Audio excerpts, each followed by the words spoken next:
But if I keep putting it off, then I'm never going to achieve the things that I want to achieve. And it's going to be too late. And I'm going to look back and say, man, I wish I would have done this 10 years earlier, 15 years earlier. Where could I be if I had done this 15 years earlier? Take the chance. I knew that I didn't want a quiet life. I knew that I didn't want just an average life. Not that those things are bad, but just for me, every time I've done it, I've never been happy. Recognize your name. Walk ahead. Got my coffee. Okay. Good to go, though. All right, we're good, man. I'm awake. Before, when we were doing this, if I didn't shower, I wasn't awake by now. Yeah. So it would be a lot tougher on me. But Yeah. I've gotten used to getting up at 5 a.m. and running, getting up at 5:30, setting up for the podcast. 3-4 days a week, getting up at 5-ish, 5:30. Yeah. So I'm used to it by now. Yeah, we're good. I don't like it, but I'm used to it. Good. Well, I don't like taking cold showers, man, unless it's in the summertime. Like, since it's hot outside, I will take one, like, no tomorrow. But for some reason, from the winter time, man, all the way into, like, the springtime, I like a hot shower. Even in the summertime, I don't know. I think it just does something to my body. It relaxes me. It just feels good to my old bones and muscles. Yeah. I think that's what it is, really. Because, before I really didn't. Cold showers wouldn't bother me. But now, I kind of took your regimen. I really did. I kind of took your regimen. I don't get up and take a cold shower. I don't. Because I ain't going to do it. I ain't doing it. All right. I'm not about to be shriveled up in there, man. Cold shower, bro. I ain't going to do it. But I've been just getting up, man, and washing my face with pure cold water. Like, washing my face with pure cold water, just dashing myself like 3 times with cold water. Before, still, I would let the water warm up a little bit and then wash my face. But now I just go in there cold-heartedly, cold water, and wash my face. It's like a shock to the system. It's a shock to the system. And I wake up immediately. A couple nights this week and last week, well, for the last probably 47 days to 45 days, we've been planning for this big event, our first annual autism walk through our nonprofit organization. Well, I've been up, man, late at night, and I hadn't been able to sleep. It's been really stressing me out. It's really been, it's really been affecting me emotionally. It really has, because of the autism part of it, and then just all the planning for it. But I hadn't been wanting to get up. Yeah, a lot of pressure, man. It's a lot of pressure. It's a lot of pressure on me today. I'm already pissed off right now about it. I ain't gonna lie. I told you, man, 3 years ago, I'm gonna tell people the truth. I really am. I'm gonna tell them how I feel, and if they don't like it, so be it. That's my opinion. That's the way I feel. If you can't value my opinion, then so be it. But I'm pissed off right now about it, man. You know me. I like to plan early, get it done, and be prepared when it's time to showtime. Yep. It's showtime. It's time to go. And 5 days going in, we're still planning, still preparing, which that's okay, man. It's just for me. You know what I'm saying? And I like to be, up. So it's been keeping me up late at night, and I hadn't been wanting to get up and work out and stay to my daily routine that I got to worry about myself and my self-care. So I hadn't been wanting to do it, man. And I've been doing it. I've been having to push myself a little extra harder. So thank you for talking about the cold showers and how they woke you up and how they really, really helped you out to get up in the morning and get going a little bit and get in motion. I wouldn't say really get going because you're still kind of asleep and half asleep. Yeah. But you're in motion now. You're awake and you're in motion. And so, I just went in the bathroom one day. Also, I can't remember the day, but it was a month or so ago, and I just dashed myself with cold water. Like, boom, I hit myself, and all of a sudden I'm like, oh wow, I'm up. Like, man, that cold water like hit me like that. And so, that's what I do in the morning now. So I get up, go straight to the bathroom, don't even turn on the lights. I just go to the sink, man, and dash myself, and now I'm awake. I can turn the light on bright as hell, but I'm up now, so appreciate you. That's the hard part about sticking to your routine. It's easy when you can do it's not easy, but it's easier when you can get everything set and you can do things normally the way you do them. But when other stuff starts coming in, other people's bullshit, you're planning events with something, you're planning a big event that's taking up an extra 2 hours of your day. Yeah. You're training for a fight that you have to put an extra road work for. You're doing this, you're doing that, and then you have to help other people. That's when the self-care, I think that's when a lot of people start losing it and they don't stay consistent. Yeah. Because they start making everybody else a priority and they forget about their own routine that makes them happy and makes them feel good. Yeah, for sure, man. My wife asked me the other day, she was like, "You cool? You all right?" I'm like, "No, I'm depressed. I really am." I was mad and depressed and everything else, man. It's because, and let me share that with you guys. Let me share that with you, right? Let me share that with you. So there's nothing wrong with me. There's nothing wrong with me like that's taking over me, right? There's nothing taking over me. You know, these are just emotions that I go through. My mind is different, and these are emotions that I go through. But I'm a guy that can get myself out of the emotion really quick, right? I just give it to God and go on about my business. But, you know, things like this in our podcast I'm going to talk about. And so, you know, in those moments, guys, when you're feeling depressed, when you're feeling down, when you're feeling not yourself, go speak with someone. Go talk to someone and, you know, open up to them and allow them to hear what you have to say. And that person to help you. You know, for Austin and I was thinking the other day about it. You know, I was thinking and wondering, truly, why did we do a podcast? Truly, why did we do a podcast? You know, for me, it's not the crowd, it's not the public, it's not the viewers. It's for me. You know, it really is. It's for me to exhaust life, man. You know, it's for me to exhaust life and share it with the world. You know, and you know, our podcast has been very helpful in that. You know, it's opened me up and made me a little bit more outgoing. And, you know, those are things in life, guys, that you'll face. You know, those are things in life that you'll face. And again, you know, talk to somebody about it, you know, talk about it, write it down, you know, do something different than your normal daily tasks that you're doing, you know. And again, just surround yourself with those good people. Life is great, man. You know, life is really good. And, you know, things in life happen all the time, man. Things in life happen all the time.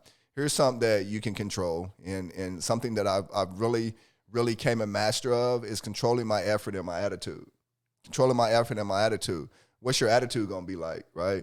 You know, I used to say it all the time is, you know, if you don't like something, change it. If you can't change it, just change your attitude about it.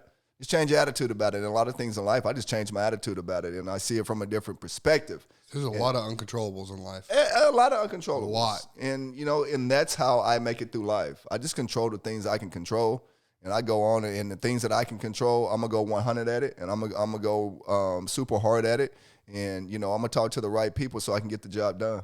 We talked about it, I think, the last episode. Be careful about who you surround yourself with. Mm-hmm. That goes into more than one aspect of life. Obviously, it's not just about the detriment. I think last week we talked more about it. It can be to your detriment. But in this case, like you went and you talked to your wife, you got some stuff off your chest, and then you were able to move forward, right? You talked to God, you were able to move forward. Mm-hmm.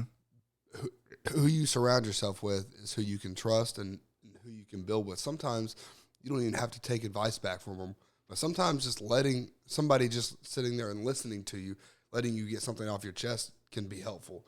To me, sometimes I'll just call my mom and just talk about something for a couple minutes, and then I'm able to move forward because I got it off my chest.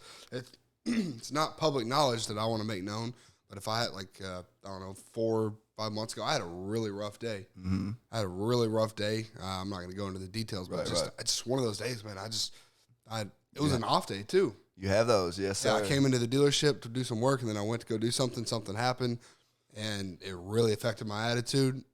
And then I was really feeling it the entire day, just stressed out, anxious, which I never get. Like, I never get this anxious anymore. But I used to, but, you know, I just felt completely vulnerable again, and obviously I'm human. What I did is there's an adjacent building next to me here, and by the back staircase, you can step over onto the roof of that building. And I just went for about 40 minutes, and I laid on the building. Took my shoes off. It was kind of breezy out. Nice. It was at night, about 9:30 at night. Just laid. Yeah, looked at the stars. No phone. Pulled my hoodie up.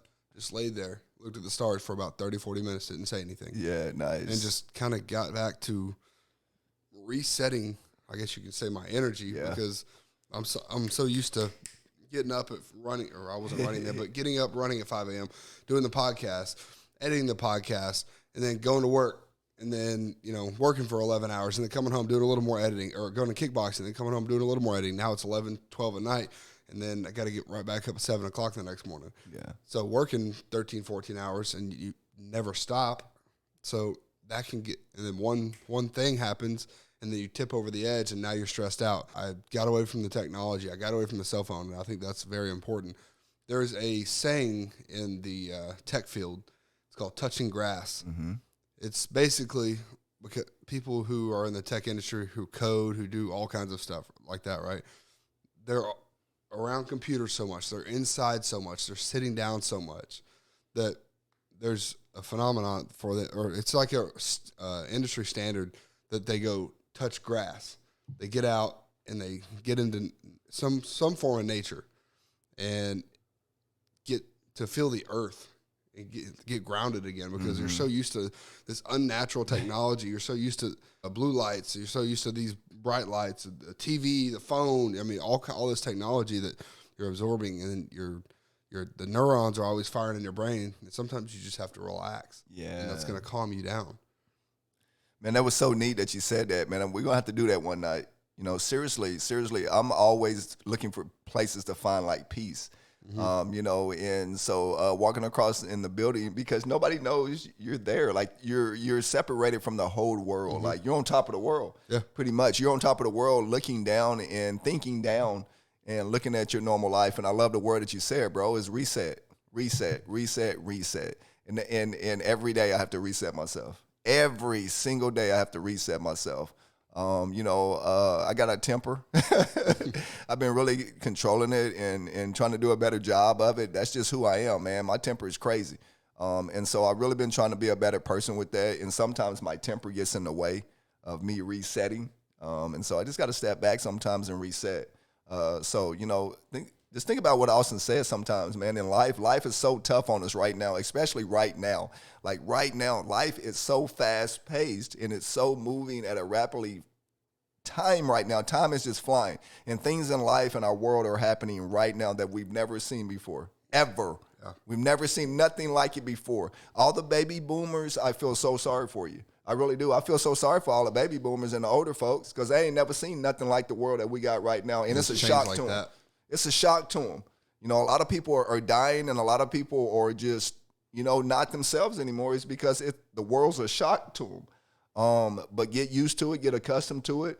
And when you go into that shock, you know, for something, you know, just reset yourself. Reset yourself and, you know, continue to move. So one thing I wanted to talk about, we talked about it, I think it was Saturday. Yeah. I'm not going to mention names, obviously. Someone that you know better than I do, but someone we both know, or at least I know of, was diagnosed with terminal cancer. That only has a few months to live. Man, so yeah, we were both just kind of sitting there in the driveway of the service drive at the dealership, and just kind of collecting our thoughts on it. And man, just like that, that. We know it can happen, but until it's somebody that you know of, it's hard to put in perspective how quickly it can all go away. So what are your priorities? And we talked about it. If you were to be diagnosed with terminal cancer, what are you doing? Yeah. What's going to be your priority? Right. Is it going to be the money, or is it going to be the people that are in your life? Or is it going to be the experiences, or is it going to be the material things? You know, when you think about those things, that's where your time will start to play for you. You know, you'll start to spend that extra time with the people or whatever, you know, you want to spend your time on, or whatever makes you happy, you know, at that time of your life. And in this particular situation, it was family. Giving everything back to family. So the family isn't in a debt crunch, and the family isn't financially, you know, bounded to debt. So it was you know, it was sad to see, but it was also a joy to see. It's because I've watched years of this, you know, years and years and years, and you know, they look up to me. And it's just great, man. You know, it's great to see. It's great to see someone that knows that there's a chance. You know, when doctors and educators and, but it's enjoyable to see. You know, two parts of that. Someone knowing that, you know, there's a chance that they could be gone in, you know, how many ever months, but also live enjoyable knowing that. So. That's a great thing. So, in that situation, guys, knowing that something in your life could happen, you could be taken away from earth, and you could lose all of these things in front of you. Live your life happy and find something that motivates you for happiness, just like family. I guess your dog got loose. Yeah, my dog ran out call again. For the wife. My daughter's dog again, man. It's the things that I've been dealing with, dogs. So yeah, yeah. We got about 20 minutes in. I can finish up the rest of it if you need to go take care of that. Let me go, I know how that can be.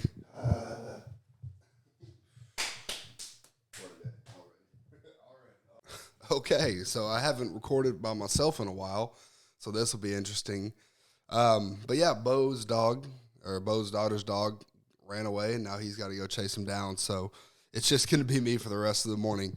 But yeah, I don't want to go too much into depth on some of the things that we were talking about because that's obviously personal issues and personal things for some people we know. But like we talked about, it's who are you spending your time with? Who's really there for you? If you were diagnosed with terminal cancer, who's really going to be there for you for the next 3-4 months that you have to live? And you got to use that to put it in perspective. Is somebody in your life, are they that important to you? Do they really care for you? Because a lot of people don't. A lot of people don't take that into account, and they let people in their life that aren't as important as they should be make decisions in their life. And those people aren't looking out for them. Because a family member or a friend, or whoever happens to be in your inner circle, makes some terrible decisions in life. Let them figure it out. You can't keep bailing people out. You can't keep training wheels on their bicycle for their entire lifetime. You don't learn life lessons if you're constantly bailing people out that make shit decisions. You make a shit decision, you live with the consequences. People should be taking responsibility and accountability for their own choices, their decisions, their financial decisions, and the like. Now, this is where people go, oh, but Rich, you're just a big meanie. You should help out family. You should bail them out. The answer is no. I mean, I agree, but I don't 100% agree. Everything is case by case, obviously. When you have family that's very close to you, obviously, it's very different than, let's say, your brother or sister who is in need of help. It's okay to help them. But I think what he's referring to, but he keeps it short and clickbaity, is the family members, the friends that are always getting in trouble, always putting themselves in a bind, never learn from their mistakes, always drag you under the mud trying to, when you're trying to help them and you keep, spending money on, you keep spending money, you keep getting put in bad situations. At a certain point, you can't keep bailing them out because one, there's a negative net return for sure. Just because you spend money doesn't mean there's a negative net return. If I go spend $1,000 to help or $1,500 to help somebody go to rehab or do whatever the case may be, I'm sure rehab is more expensive than that, but you help your brother or sister go to rehab and they come out clean, just because you spent that $1,500 on them, $2,000 on them, doesn't mean you lost that value for the money. If they come out better for the other side and you truly care for them, then that could be a net positive. But if you spend $30,000, $40,000, $50,000 over 2-3 years on somebody and they're not learning from their mistakes and they keep putting you in a bad situation, they keep taking you for granted, then that's where you start. I mean, you're probably going to consider it a net loss before you get to that $40,000, $50,000. Or I would, but that's just me because I'm a little more of an asshole. But that's when you start to really consider it a net loss, and you take a look at these things and you start to wonder if it's really worth it to help these people because they don't want to help themselves. You can only help people who want to help themselves for the most part. Now, some people don't help themselves right at that moment, and they need to see that you care and love for them and that you want them to do better, and then they'll start taking care of themselves and doing better from seeing you care, and that can make a huge difference. But when it's 4, 5, 6, 7 times, I mean, you have to think about yourself and your intermediate family and the circle that you have to take care of. Like, especially if you're a family with kids, or you're a dad or a mother with kids and a wife, you can't keep bailing just close family members out just because they're family members. Obviously help at your own discretion, help for what you want to do, but at a certain point, there's definitely a net negative return. I learned this quote from Ted Lasso, who I love. Love Ted But Lasso. I really he want was Bo to quoting see this Walt one. Whitman in the famous dart scene. You know, Rupert, guys have underestimated me my entire life. And for years, I never understood why. It used to really bother me. But then one day, I was driving my little boy to school, and I saw this quote by Walt Whitman painted on the wall there. It said, "Be curious, not judgmental." I like that. Be curious, never judge. So I get back in my car, and I'm driving to work, and all of a sudden, it hits me. All them fellas that used to belittle me, not a single one of them were curious. You know, they thought they had everything all figured out, so they judged. Got the train in the background. They judged every woman. Carter County When train. I started exploring what judgment actually means, I realized that it's taking a person So and thinking that you you can look at it as a fine line from either one. So if you're curious, you're asking questions. If you're judgmental, you could be asking questions, but you're more likely making statements. So you have a similarity, but you have direct opposites in that sense. If you were just making judgments about someone based off their appearance, based off of a quick conversation with them, based off of what you see them do, based off of what you hear someone say they've done, you're only going to have a piece of the picture. You're only going to have one ingredient, 2-3 ingredients of the entire pie. So you're not even going to have a piece of the pie. You're going to have a few ingredients of that pie. So you don't know what went into making that. You don't know why they've made some of those decisions that they made. You don't know why a parent may be harder on their kid than you would have. You don't know why a parent lets a kid get away with something. I saw something the other day about a frozen yogurt business, and the manager being very rude to an autistic child because the child had thrown some frozen yogurt or kicked it under the table or something. And the manager was not very respectful. For one, they didn't know that it was an autistic child. So their reaction to the child, obviously, the first time I would understand, if you guys do that again, I'm going to have to ask you to leave. But then they were made aware that the child was autistic, and then they still kept being very rude about it. Once you have the pieces of the puzzle, you have the ingredients that make the pie, then it's your responsibility and your duty to formulate a proper opinion versus just judging off of one or two things. I'll be amazed how many people judge somebody off of one thing, off of one fact, or not. Sometimes it's not even a fact. So why would you put why would you put disrespect on somebody's name, somebody's livelihood, and when you don't even know the full conversation? Would you want that to happen to you? No, you wouldn't. You would not want that to happen to you. So be very mindful of how you treat people, and be very mindful about how you want people, or how people would want to be treated. Because if you go and you make a judgment off somebody, it can be very harmful to their life, to their, I know we talk about, don't worry about hurt feelings around here, but sometimes it does hurt people's feelings. And if it's not necessary, then you shouldn't worry about that. Sometimes it's necessary to hurt people's feelings, but in a case like this, it's probably better not to be. So next, the curiosity. This is where I find myself on more of the time. I used to be a very judgmental person. Now I find myself actually more curious, and that's why I sent this. I wanted Bo to see it too, but he'll have to do a reaction to it. I'll get his reaction to it next podcast, actually. But the curiosity, they say curiosity killed the cat. Yes, it very well can. But that's if you go sticking your nose places it shouldn't be. And you keep sticking it there, and you keep sticking it there, and you don't mind warnings. If you see big flashing red signs that say do not enter, hazardous waste, probably shouldn't enter that door.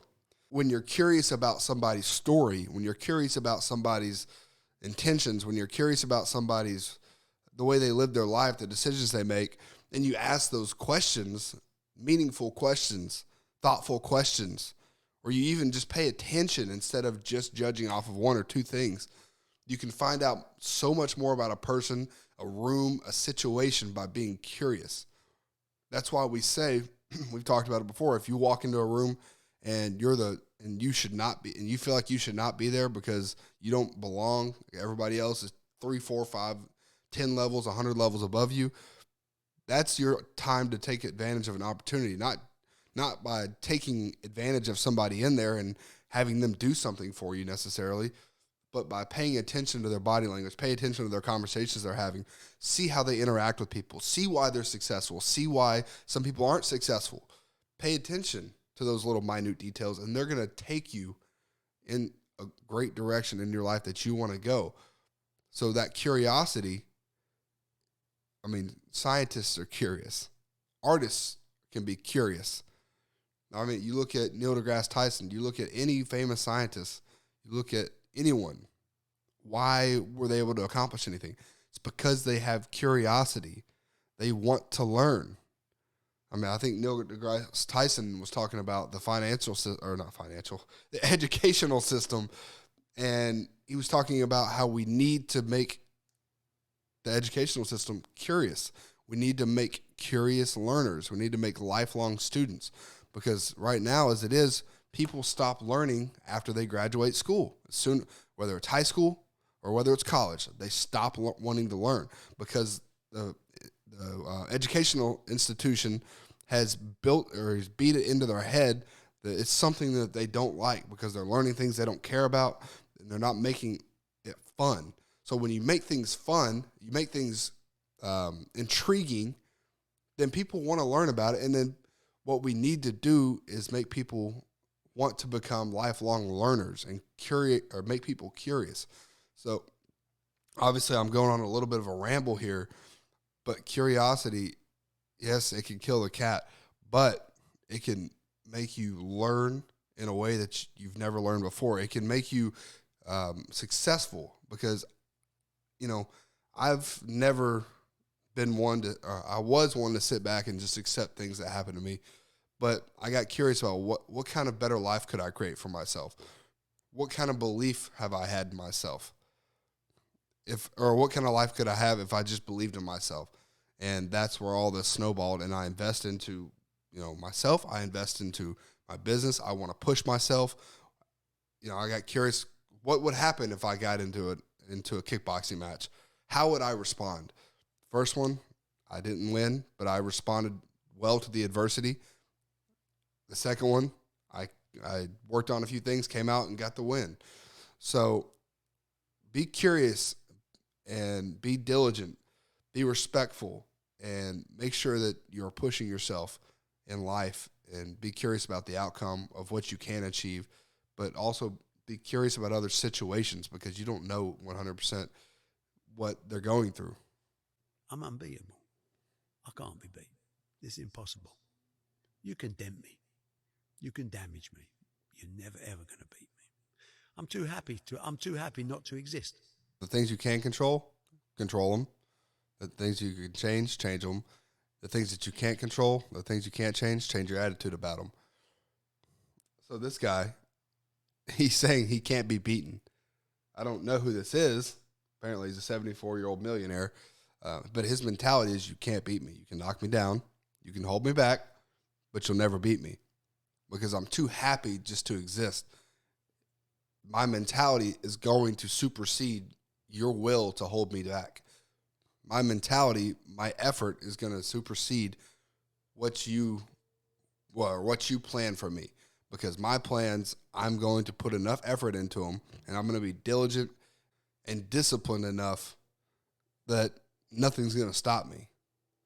And that's the difference. That's the people I've met multiple millionaires in my life. I've had the great fortune of seeing that and being inspired by them.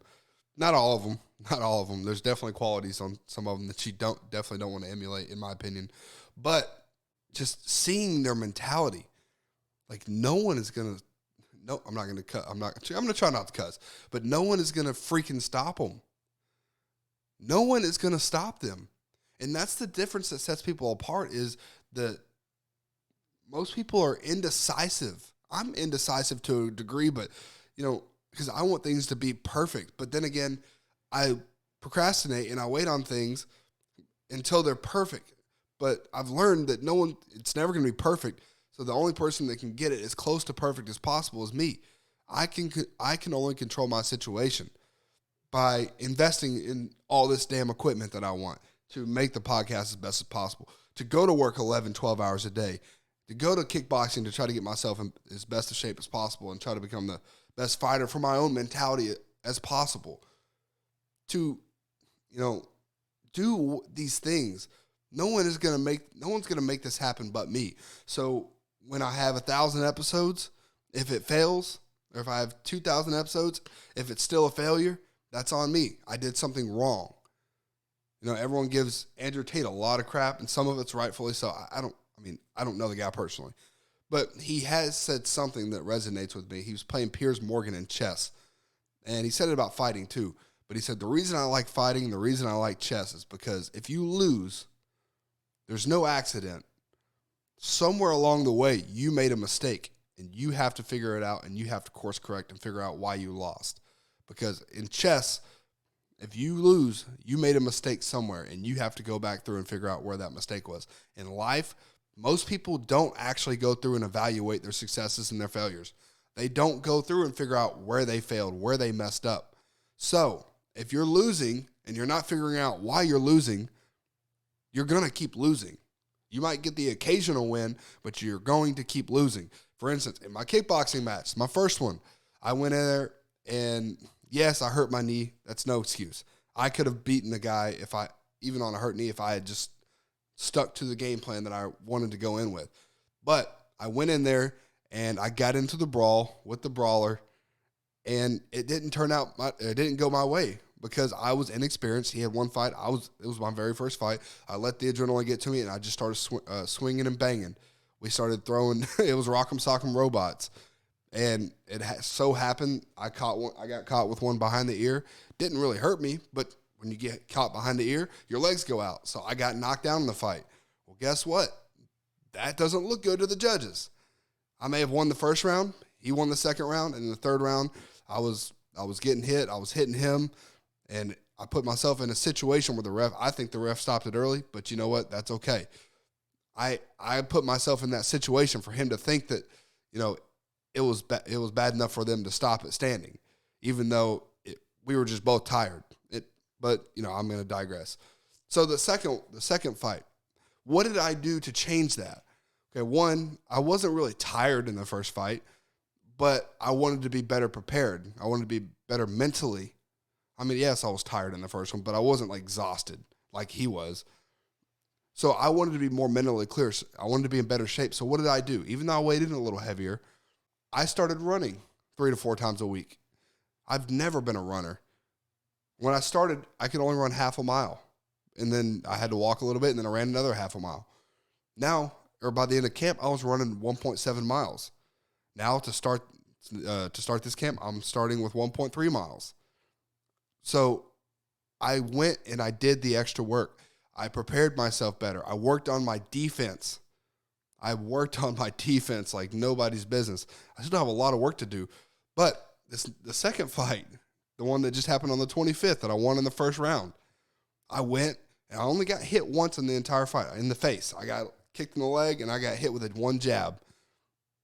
I went and I repeated to myself the whole week, have fun, land your jab. Have fun, land your jab. Because in the first fight, I threw one jab the entire time, and I didn't even commit to it. I have a very good jab for a shorter guy because I'm fast. So I told myself, land the jab, have fun. As I was walking out to the ring, I was conscious and aware enough to say, land the jab and have fun. Because if you don't have fun, you're going to stress yourself out, and I'm going to go back to the first fight. I'm just going to go back to being in the fight or flight instead of going in and being technical. So I had to evaluate why I lost the first time. And I was so much more conscious and so much more aware in that second fight. It was unbelievable. Like I actually saw things coming. I was able to move. I felt comfortable, and I wasn't as nervous.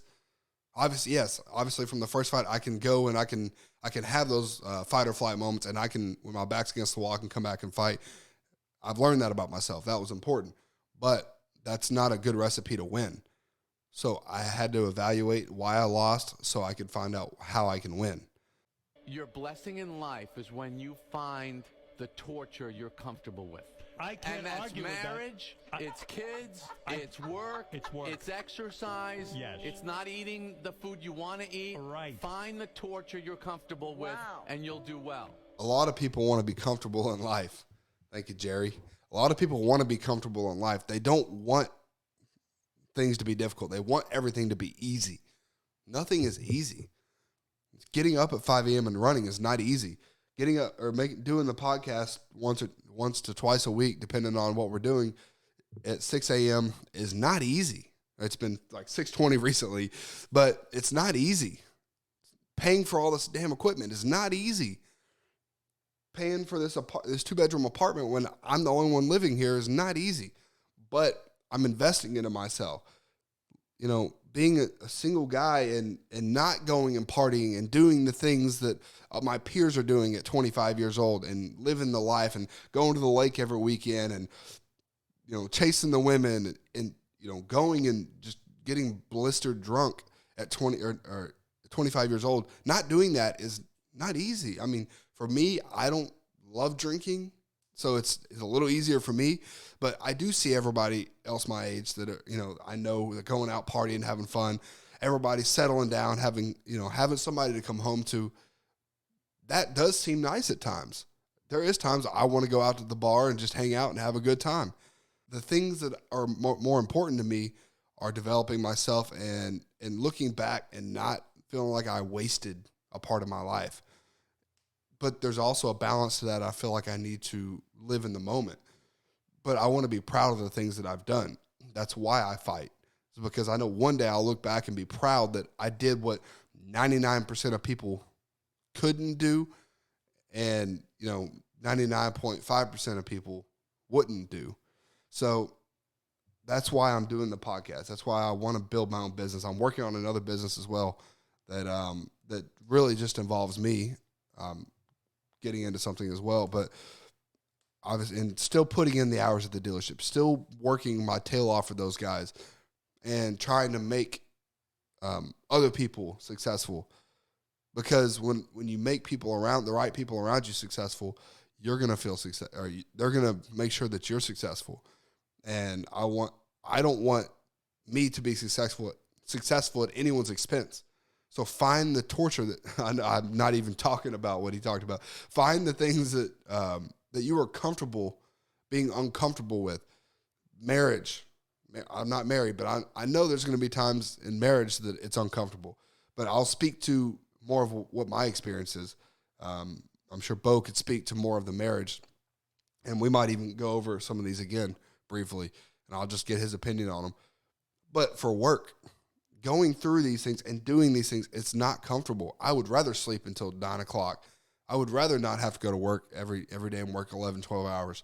I would rather not have to record the podcast and have someone do it for me. I'd rather just have the money to pay someone to get me passive income. I'd rather just be able to make $50,000 a month, $100,000 a month, and whatever the dollar amount is. I'd rather have just someone be able to do the work for me and then just go live La Vida Loca, travel, do whatever I want.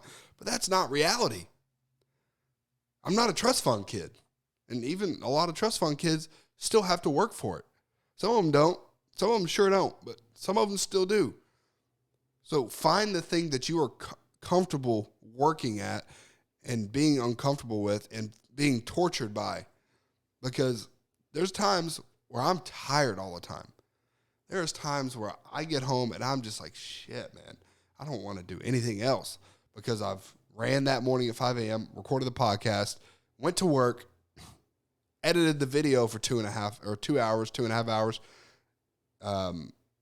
exported the video to YouTube, and then cut it into clips. Oh, and not to mention, I went to kickboxing that day as well, too. And now it's 11 o'clock, and I've got no time left to myself. So there's things that are going to make you uncomfortable in life. Almost everything's going to make you uncomfortable. But find the thing that you feel like the avenue that can take you where you want to go, that's going to be uncomfortable, and you can push yourself through it, and that you're okay with being tortured by. Like this for me, fighting for me, working with the guys at the dealership and the family that I work with there. Those things I'm okay with. Dude, if you told me I had to go work 60 hours at a plant or 60 hours at a roofing company or whatever, I couldn't do it. That torture I could not do. That's not me. I've been a brick hand. I've worked in a plant and worked 45, 50 hours a week. I would take 65 hours with the dealership over that any day. That's just me. That's not my type of work. I would not be happy doing it. As a 51-year-old father of 3, married man, pays taxes, has a house and a mortgage and a business and all that jazz, if I had to quit everything now and struggle the way I struggled as a stand-up comedian, it would never work. But the only way I could be this person now is if I took that chance when I was 21, when I was dead broke and had my cars repossessed and all that stuff. That's the only way you ever get where you want to go. You have to take a path that's dangerous, and most people want to take the safe path. The safe path leaves you stuck in quiet desperation almost every time. It's hell. It's hell. So from the time that I got out on my own, I wanted something different than the typical life. I wanted to go down a different route, and I kind of lost my way for a little bit, actually. And this man that was sitting here just a few minutes ago actually helped me repick that vision back up and helped me and inspired me to put the work back in, because I wanted the podcast to be easy. I wanted to do things that were going to be easy. I saw how much money Joe Rogan made from his podcast, and I saw how I thought it was going to be easy. I saw these podcasts, and it just looked fun and easy. I didn't realize how much I would have to invest into it. I didn't realize for the quality that I want. I didn't realize that I was going to have to spend $1,500 on a camera. I didn't realize I was going to have to spend, $3,000 on computers. I didn't realize I was going to have to spend, $1,000 on audio equipment, and then, several $100s each for the microphones, and then, a couple $100 for the lights, and a couple $100 for the green screen, and, the couches, and everything that I put into it. And then the monthly fees for the different things. I didn't realize how much I was going to have to put into it, but the money is the easy part. It's the time I wasn't comfortable committing to. And it was never going to take off until I got comfortable committing that time. When Bo said his only time that he could do the podcast was at 6 a.m., oh boy, I reconsidered. And then I told myself, man, you've had this dream, you've had this vision, this idea for Loosely Business for years, but you haven't done anything. You haven't done a single thing. You've recorded like 2 mini episodes. Right now, you're a failure, but not because you haven't done anything with it, or not because it's not successful, because you haven't tried to do anything. You haven't tried to put your vision out into the world. You haven't tried to, do what you want. I have to take that chance. I'm 25 now. I started the podcast with Bo. I restarted it when I was 24. So Joe was 21, trying to be a stand-up comedian, trying to make it. I'm single. I don't have any kids. If I had kids, if I had a marriage, if I had those things, I probably wouldn't be able to commit to everything that I'm doing right now, because I have responsibilities. I don't have those responsibilities. So I get to choose how I want to build my life, but my time as a young man is running out. I'm 25 years old, and I'm 25 and a half now. So 26 in September. I've got to make something happen. I mean, obviously, I still have plenty of time, but if I keep putting it off, then I'm never going to achieve the things that I want to achieve. And it's going to be too late, and I'm going to look back and say, man, I wish I would have done this 10 years earlier, 15 years earlier. Where could I be if I had done this 15 years earlier? So take the chance. I knew that I didn't want a quiet life. I knew that I didn't want just an average life. Not that those things are bad, but just for me, every time I've done it, I've never been happy. I've just never been happy. That's just me. that may make somebody very happy just coming home and with a house, you know, just an average life, I'll say. That may make a lot of people very happy, and that's fantastic. But for me, that's never been me. And I'm not trying to poo-poo on anybody at all. But for me, I want to experience different things. For me, it's never really been material things. That's why I sold my $65,000 truck. I didn't care for it. It didn't matter to me. I wanted to free up some of my some of my monthly investments so I could invest it into this. I sold a couple things. I wanted to invest into this. I wanted to invest my time, and I didn't want to have to keep up with appearances anymore. Now I've got a 2015 truck with 130,000 miles, and I could not give a single rat's ass. So I learned about this idea called the region beta paradox, right? So if you were to go a mile or less, you would walk it. And if you were to go more than a mile, you would drive it. Paradoxically, you would go 2 miles quicker than you would go 1 mile. So that means that sometimes worse situations can be better than better situations. And this is an issue when if you only decide to act after you cross a certain threshold of badness or whatever, you can end up being stuck in region beta. So for instance, the friend that should leave his job really needs to leave his job, but it's just about passable. His boss isn't that much of a dick, maybe the benefits are okay or whatever. All of these people would be better off if their situations were worse, because it would galvanize them into actually doing something. You understand what I mean? Yeah, you can get stuck in this chasm of comfortable complacency that sits somewhere in the middle. If things are good, great, no problem. If things are bad, great, activation energy to go and make them good. If things are just about passable, you end up being comfortably. The region beta paradox. Okay. I resonated with this pretty well, actually. And I knew what he was talking about as soon as I saw this clip. People want to be comfortable. If things are just okay enough, you'll never make the change, because it's not it kind of sucks, but it's not uncomfortable enough for you to make a change. It's not uncomfortable enough for you to say, screw this, I'm doing something different. I'm done with this. For me, going to college, being in school, going to college and going that route, I hated it so much that I dropped out. And then I thought I wanted to go work on an oil rig. As an electrician's apprentice. I hated the thought of that so much that it went completely in a different direction to get into sales. And that sales has treated me, for a while, it treated me pretty shitty. I learned a lot, but as far as monetarily wise, the businesses I was in treated me very shitty. Things were bad enough. I had to go work for somebody who was shitty enough to me that I had to realize I got to get the hell out of here. So I moved and I made a change. And then I started working for the dealership, and things are going well. They're going very well. But there was still a void that was unhappy with my life. I was going home. I was going to work, coming home, not doing a single thing. I wasn't going to the gym. I wasn't doing anything else with my life.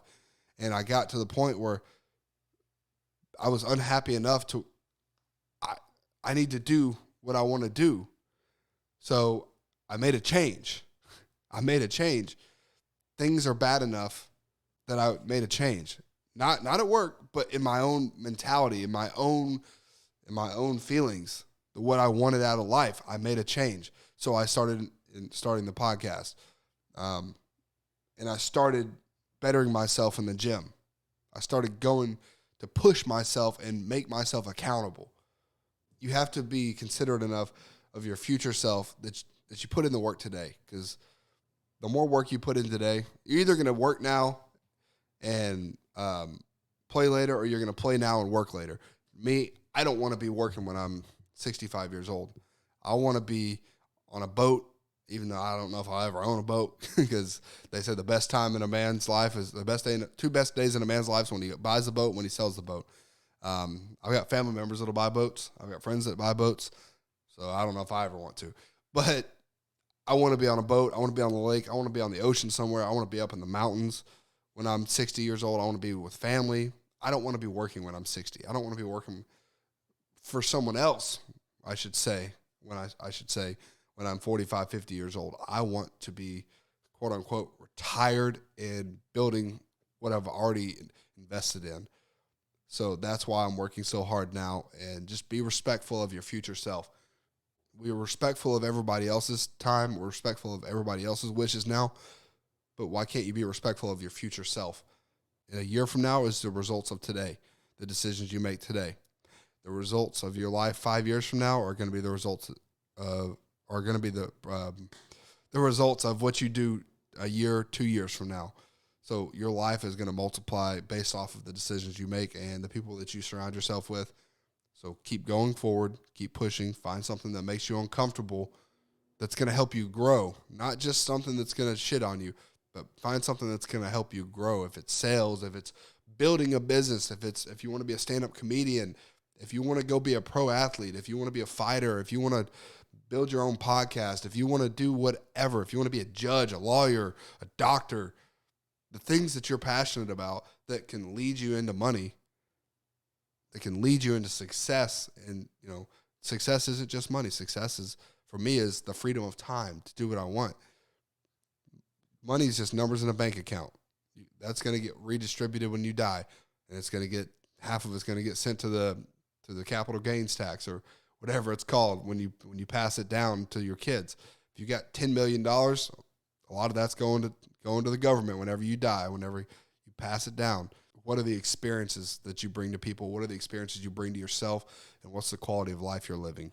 Ask yourself that. Get up, get out of bed, and get going.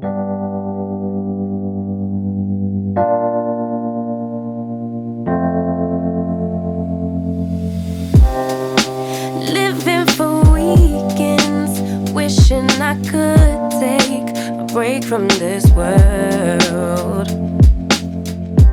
Running on a hamster wheel, but searching for something I can't feel. I just wanna